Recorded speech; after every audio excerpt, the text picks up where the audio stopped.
Vamos mais uma vez, então, agradecer esse Deus maravilhoso,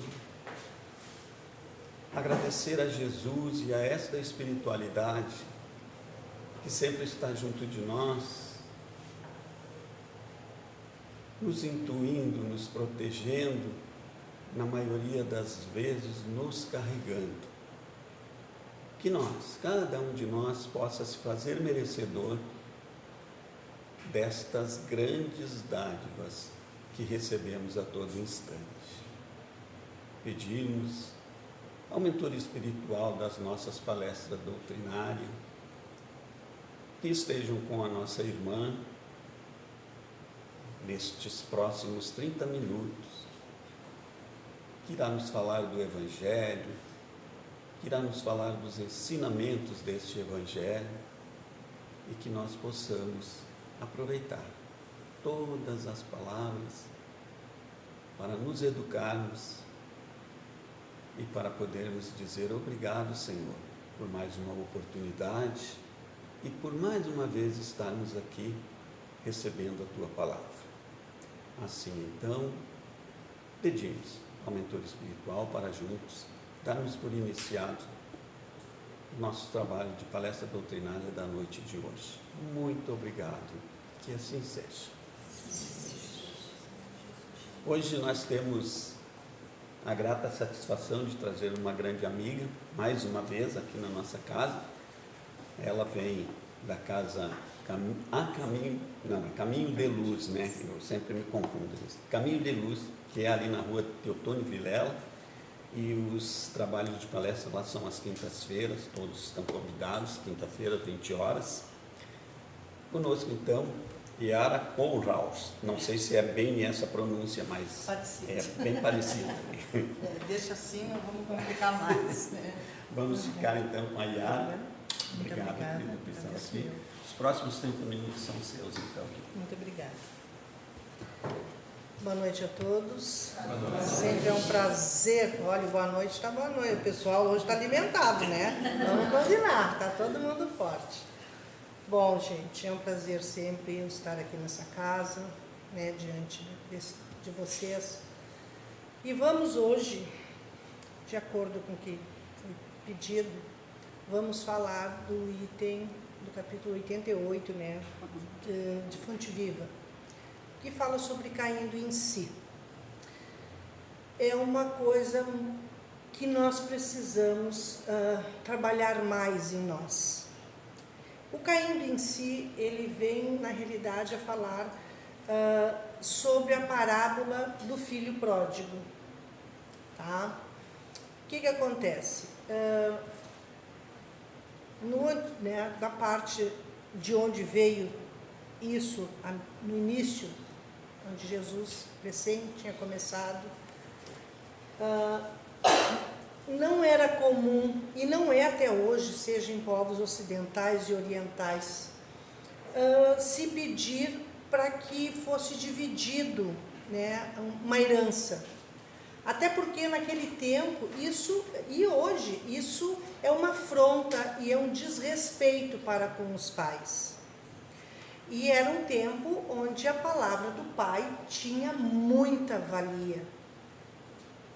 Hoje está tão perdido isso, né? Se nós pararmos e fizermos uma comparação. Então, um dos filhos, né?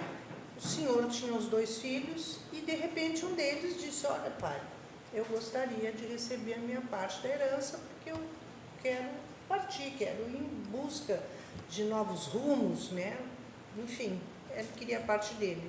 Isso foi assim, um assinte, jamais se poderia fazer, porque isso era como se estivesse desejando a morte daquela pessoa, do pai em questão. Mas o pai pegou e disse: bom, na realidade o filho mais velho, esse era o filho mais jovem que queria a herança, o filho mais velho, para eles, ele tinha direito a 2/3 da herança por ser o mais velho e representar o pai, e o outro só o restante. Mesmo assim, aquela era uma aldeia pequena de no máximo 100 pessoas que moravam na aldeia. Mesmo assim, o pai fez o pedido do filho, né? Foi lá, pegou a parte, e era um tempo que dinheiro não tinha muita valia, né? O valor era muito mínimo, muito pequeno. E ele disse, tá, tudo bem, tu quer, está. E eu não tinha dinheiro, o pessoal trocava por cavalo, por ovelha, a coisa era feita assim, nessa forma. Mas tinha uma parte em dinheiro. O filho pegou o dinheiro e, olha, vou partir daqui. Novos rumos. Foi para outro estado, outro país, foi embora. Lá ele ficou. Bom, estava com dinheiro, enquanto a gente tem dinheiro, a gente, né, nossa senhora, vamos lá, vamos gastar, né, por conta do à toa, como se diz. E foi gastando com coisas, com... Aí ele era jovem, as mais diversas coisas. Não investiu, só gastou. E dinheiro, como a gente sabe, se nós não fizermos ele dar um retorno, ele vai embora, como areia entre os dedos. De repente ele ficou sem mais nada.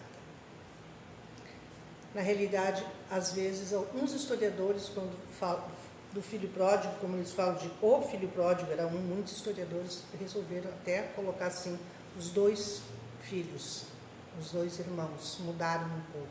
Porque depois vai ter aquele embate mais na frente.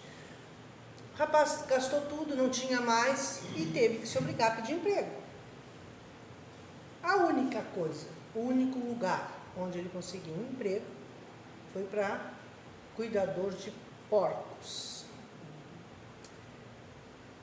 No Oriente, no tempo lá de Moisés, quando ele atravessava determinados lugares com alguns judeus, ele sabia que muitas pessoas iam passar, até hoje, quem é judeu, não quero entrar muito nesse embate, mas assim, ó, eles não comem carne de porco, existe isso, não comem, então, né, cada um tem o seu jeito. E ele disse assim, puxa, eu vou ter que trabalhar justamente, né, no lugar que cuida de porcos. Porque assim, ó, quando Moisés foi atravessar com alguns judeus, algum lugar, ele sabia que algumas pessoas iriam passar fome.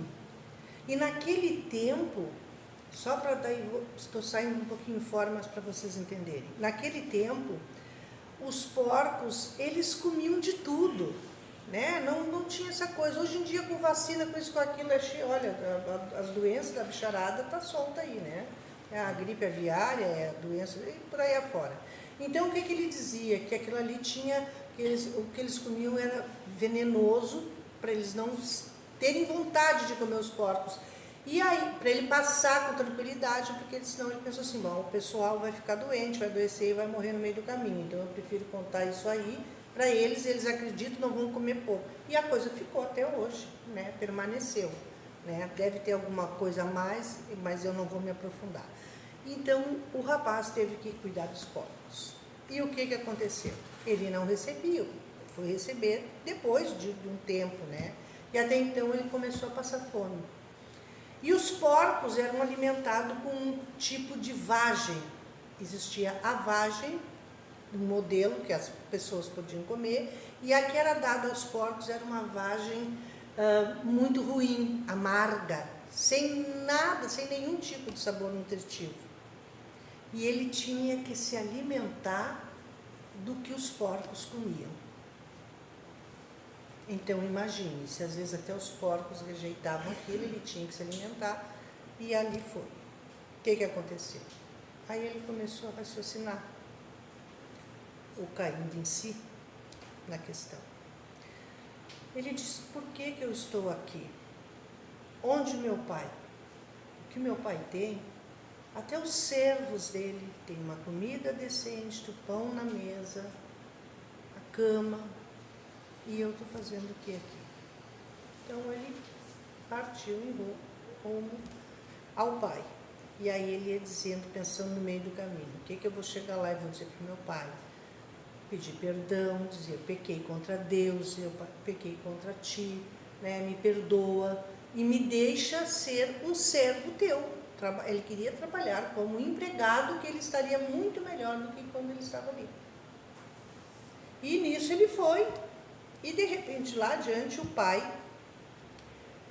viu, reconheceu a presença dele. E uma coisa que eles dizem, né? Se reconhece o idoso pela forma de caminhar, porque o idoso caminha mais lentamente.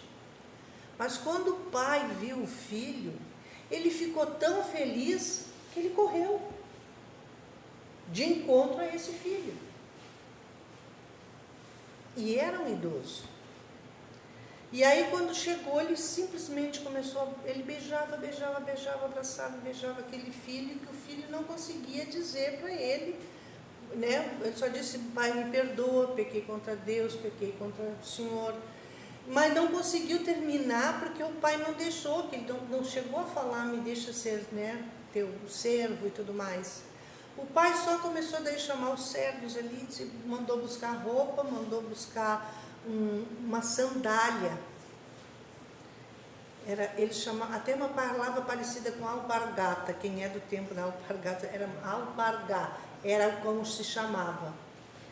E aí mandou buscar aquele calçado para ele servir, vestimento, e disse: olha, pega um novilho aí, mata e convida todos, né? Eram só 100 pessoas na aldeia, aquilo ali, os animais. Vamos comer para festejar o retorno do meu filho. Porque ele caiu naquela realidade que ele errou. E nisso vem vindo o irmão mais velho e pergunta para os outros: o que está acontecendo? Essa correria, todas essas coisas, né? E aí um servo disse: olha, é que o filho, teu irmão voltou, né? O filho mais novo, e teu pai mandou matar um bezerro, um animal, para dar de alimento, né, para ele, e festejando com ele o retorno. E aí o mais velho não quis entrar. Vamos entrar, participar da festa? Ele disse: não, eu não vou participar da festa. Aí veio o pai, muito feliz, né, contente pelo fato do filho ter retornado, e disse: vem filho, vem participar. Aí o filho mais velho chegou e disse: olha, meu pai, eu estou contigo todos esses anos, te acompanho, e tu nunca mataste um novilho sequer para mim dividir, fazer festa com os meus amigos, com os nossos vizinhos. Agora ele que te fez tudo isso, tu está fazendo toda essa festa, todas essas coisas para ele? Não vou participar. Ele não gostou daquilo. Daí o pai disse: meu filho, tu sempre estiveste comigo, do meu lado.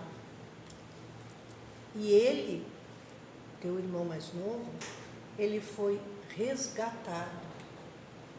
Ele estava perdido. Muito obrigada. Ele estava perdido e retornou. Então isso já é um motivo de festa.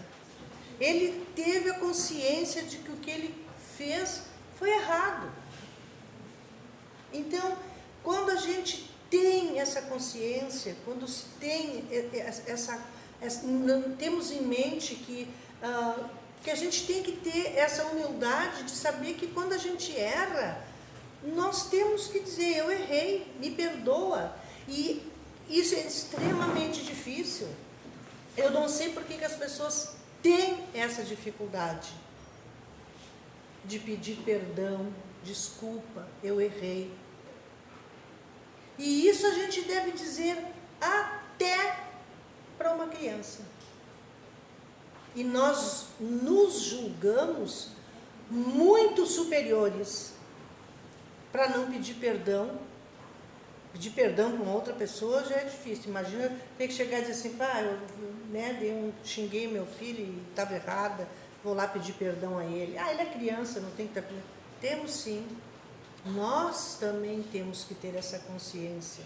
Nós também precisamos cair em si diante de tantas coisas, né? Como aqui diz, né, que Emmanuel falou, que é uma pequena, são pequenas parábolas, e às vezes a gente não para.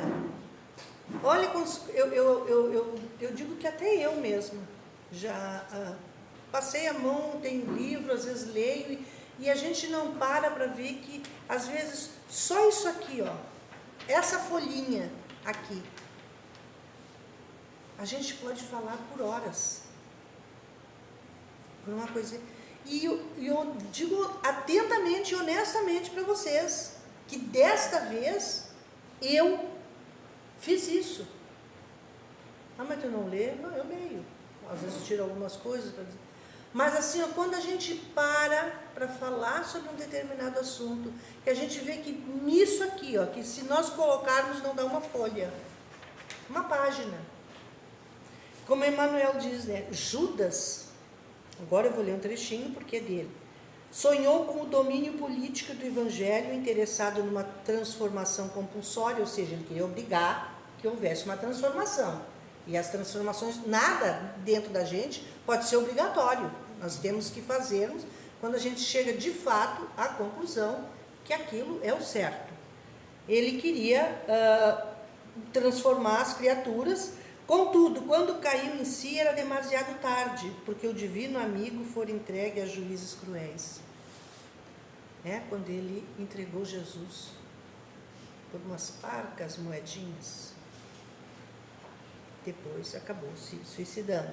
E mais tarde que ele foi chegar, cair em si, vendo que aquilo que ele fez não era o correto, estava errado. Aí ele fala também de Maria de Magdala, pusera a vida íntima nas mãos de gênios perversos, mas ela caiu em si sob a influência do Cristo. Gente, nós julgamos tantas pessoas. E Jesus, quem foi Jesus? Ser mais iluminado que a gente pode. Ele não julgava ninguém. Então, ela viu o tempo perdido que ela estava fazendo com aquilo, com a vida dela. E a partir daquele momento, ela passou a ser uma pessoa que pregou a palavra do Cristo, assim, o amor que ela teve era enorme. Não tinha, assim, não tinha, assim, é só... Não, tomou uma proporção enorme. Tanto que ela foi trabalhar, cuidar de leprosos. E aí, muito tempo depois, ela pegou lepra e acabou desencarnando e estando, de fato, ao lado de Jesus. Mas ela caiu em si que aquilo que ela estava fazendo era errado. Pedro, aquelas pessoas que estavam bem ali do lado de Jesus, ele estava intimidado, intimidado ante as ameaças de perseguição e sofrimento, nega o Mestre Divino por 3 vezes. Depois, ele caiu em si, ao se deparar, bastou ele olhar o olhar compassivo e doce de Jesus para ele ver o que ele tinha feito. Mas aí ele passou a pregar, a estar junto de todos, levar a palavra do Mestre a todos os lugares, e ele criou a primeira casa do caminho. E dali, por onde ele foi andando, em todos os vilarejos, ele foi deixando aquela igreja, aquela casa que falasse, para falar sobre o Mestre. Paulo confia-se a desvairada paixão contra o cristianismo e perseguia furiosamente aqueles cristãos, e todas as manifestações que tinham o Evangelho. Até que ele caiu em si perante, quando Jesus chamou ele, ele se penitenciou dos seus erros e se converte num dos mais brilhantes colaboradores, do triunfo cristão. E aí ele começa a fazer a peregrinação dele e levar para todas as pessoas, todos aqueles, tentar trazer para junto do Mestre, levar a palavra do Mestre, para que todos tivessem essa oportunidade.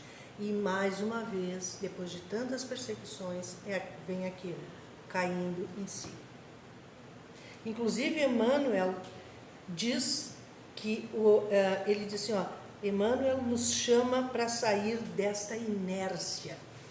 Nós nos encontramos em inércia, E ele diz que o homem, às vezes, ele tem pouca fé. Ele tem muita pouca fé. E aí o que acontece? Nós vamos vendo que nós demoramos tanto para chegar à conclusão, às vezes, que erramos. E o cair em si é nós sabermos que a gente está caminhando. Muitas vezes a gente vai, seja numa casa espírita, seja numa igreja evangélica, nós não temos que estar ali só por estarmos, por marcarmos presença. A gente tem que chegar à conclusão que nós precisamos deixar que Jesus esteja dentro de nós. Nós temos que cair em si. Nós precisamos dos nossos erros, dos nossos atos falhos, que a gente não quer, não para, não tem tempo para pensar. Uma palavra só diz não tem tempo. O tempo nós vamos fazer. Nós temos que chegar à conclusão que tudo está se transformando. Tudo vai mudar. Ah, mas eu não vou estar mais aqui para ver isso. Ah, tá. Então, porque tu não vai estar mais aqui, então vamos deixar a banda passar rápido? Não. Nós vamos estar aqui muito provavelmente, né, numa outra encarnação, com o tempo. Mas e os nossos filhos que estão aqui? As pessoas assim, eu quero que o mundo mude esteja mudado quando meus filhos estiverem aqui ou crescerem. Não é o mundo que tem que mudar. Quem tem que mudar somos nós. O mundo está ali do jeitinho dele, do jeito que foi feito. Nós estamos destruindo isso. Nós não estamos fazendo, nem permitindo com que esse mundo se transforme. A transformação, o caindo em si, tem que vir de nós. Porque a partir que eu ensino um filho que ele deve agir corretamente na escola, que a escola não está lá para educá-lo, e sim para ensiná-lo, porque a educação somos nós que damos em casa, não é? Aí é muito fácil a gente ir para a porta da escola lá, e dizer, por que a professora xingou ele, por que fez isso? Não, senhora, eu tenho que ensinar ele que BA, BA é BA. Mas dizer, por favor, com licença, muito obrigado, me desculpa, aquelas palavrinhas mágicas, né? Isso são vocês, são pais. E a gente, então, precisa cair em si. Nós temos que fazer aquela coisa, aquela introspecção. Entrarmos dentro de nós e ver as nossas falhas e em como nós podemos mudar. E no que nós devemos mudar. Para que as coisas se transformem e se mudem para melhor, primeiro nós temos que mudarmos. Isso vem de nós, isso vem lá de dentro. É uma coisa muito do nosso interior. E muitas vezes, né, a gente sabe que hoje em dia as pessoas, os jovens, eles não param para escutar o idoso, o vô, a avó. E muitas vezes são esses vô e vó que mantêm uma casa, que ajuda no sustento desses jovens. Não existe um respeito. Eles dizem, inclusive, tudo isso aconteceu na parte do Oriente, nós estamos no Ocidente. Os orientais, quando um filho quer construir algo, ele vai pedir a orientação e permissão para o pai. Então é o pai que vai orientá-lo. E muitas vezes, quando eles cometem algum erro, eles muitas vezes nem vão direto ao pai pedir aquele perdão, aquela palavra. Eles têm um mediador, porque olha só o respeito que existe. É esse mediador que vai lá conversar com o pai e dizer, olha, teu filho, né, quer te pedir perdão, aceita. Então o mediador vai, diz para o filho, vai. No momento, o pai vai de encontro ao filho e o beija. O beijo é um significado de que ele perdoa, que ele deixa, que ele permite. E o que nós fazemos? O que nós às vezes não ensinamos para os nossos filhos? Nós não caímos em si dizendo: meu filho, é o teu avô, é a tua avó que nos ajuda a manter. Se parar para contabilizar, gente, olha, os idosos, tinha que levantar eles assim, ó, sabe? E respeitá-los muito, porque são eles que mantêm. Mas nós, no mesmo tempo, não chamamos eles e a gente cai em si. Aquele velho, como é bonito, né? As pessoas quando tratam, ô velho, eu acho um desrespeito enorme, né? Então, nós precisamos cairmos em si, e fazer com que haja mais respeito, mais amor, como tem as camisetas, muito bonitas, diz assim, fé. Outra eu tenho, diz, mais amor, por favor. Mais amor, por favor. De todos. Chegar à conclusão que se nós errarmos, nós temos que baixar a cabeça, fazer uma reflexão e dizer onde foi que eu errei. E o principal, o que eu posso fazer para remediar o meu erro? Porque não adianta nós só cairmos em si e não tomarmos nenhum tipo de providência para remediar aquilo que nós fizemos. Não. Isso tem que também mudar. Nós precisamos mudar. Porque é isso que o Cristo... Porque a partir do momento que nós começamos a nos dar conta que a gente errou, que nós devemos voltar lá atrás e chegar e fazer aquele pedido de perdão, me desculpe e tudo mais, Deus vem ao nosso encontro. Porque a gente só sabe dizer, onde é que estava? Por que isso aconteceu comigo? Onde é que estava Deus? Onde é que estava Jesus? Nossa Senhora! Como a gente questiona isso? Ele estava ali do teu lado, meu filho. E onde é que tu estavas? Longe, com a cabeça perdida em meio a pensamentos, totalmente diferenciado daquilo que nós deveríamos estar andando naquela... anda na linha reta, né? Mas não, nós cobramos. A gente pede. Não tem que dizer, Jesus, olha, tira a minha dor. Não tem que pedir isso. Nós temos que pedir, me dê forças para eu suportar o que eu preciso. Porque isso nós já em cima já deixamos tudo anotadinho na caderneta. Mas é que aqui a gente esquece, né? Aí depois quando a gente volta para lá, que a gente volta, desencarna, voltamos para a pátria verdadeira e diz, olha ali, eu disse que eu ia fazer tudo isso, fiz tudo errado. E nós fazemos, né?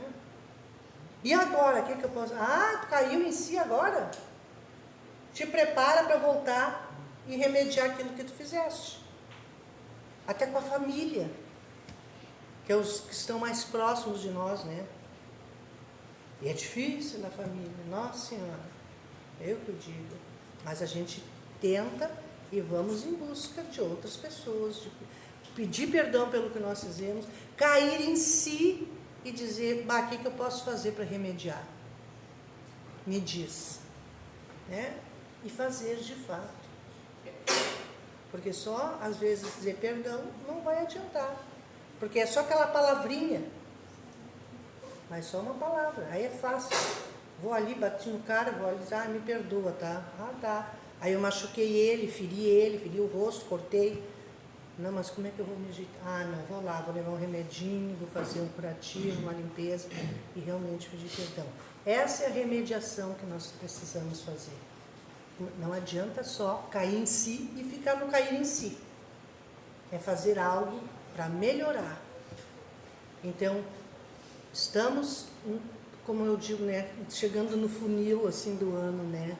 Chegando agora, o Natal, a gente nem se dá conta do tempo que passou, da rapidez com que tudo está acontecendo. Vamos realmente colocar nas nossas mentes o que nós precisamos fazer para mudarmos. O que Jesus nos pede? Só amar o próximo como a si mesmo. né? O perdão chegar. Ah, mas o fulano não me perdoa. Isso é problema dele. Deixa lá. Faça a tua parte. Alivia a dor que está aqui dentro do coração. Isso, sim.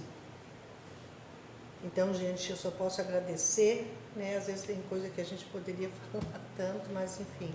Hoje eu aprendi uma lição enorme, né, com esse tema e agradeço profundamente, porque é muito importante. Só tenho a agradecer e desejar a cada um de vocês que tenha um Natal, uma entrada de ano novo, de paz, de amor, de entendimento, sabedoria. Acima de tudo, precisamos ter sabedoria. Sem aquele monte de coisas, nós precisamos saber que temos que dar parabéns, não para Papai Noel, mas para Jesus. É Ele que tem que ouvir isso de nós. Muito obrigada, boa noite.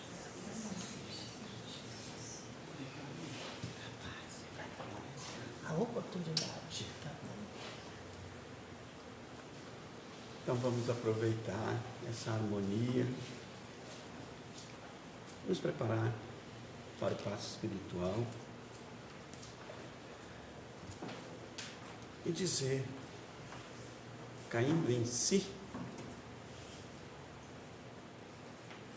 que o nosso coração esteja harmonizado,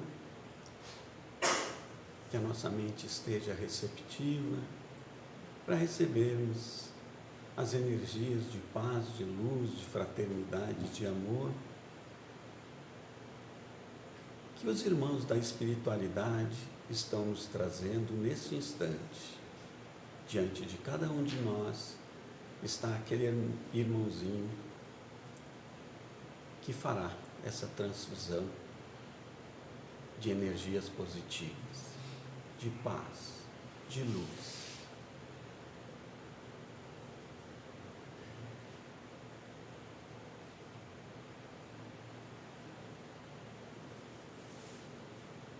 Que nós possamos agradecer pela grande oportunidade da vida, que nós possamos agradecer por estarmos chegando em mais um final de ano.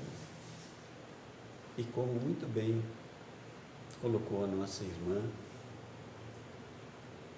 parabenizar este Jesus maravilhoso que sempre está nos governando.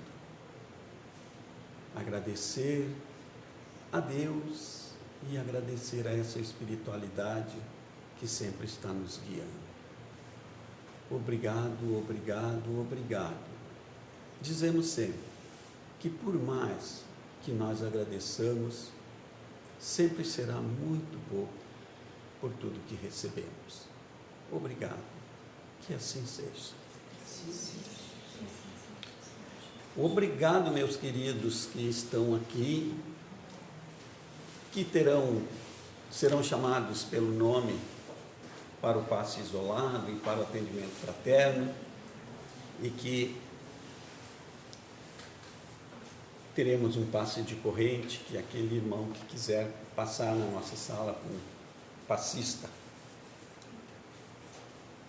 só se acomodarem ali, enquanto a nossa chefe, que está lá me olhando bravamente, vem aqui para nos dar o recado do amanhã, do de hoje. Veio essa moça aqui, que é a moça dos recados. Essa belezura.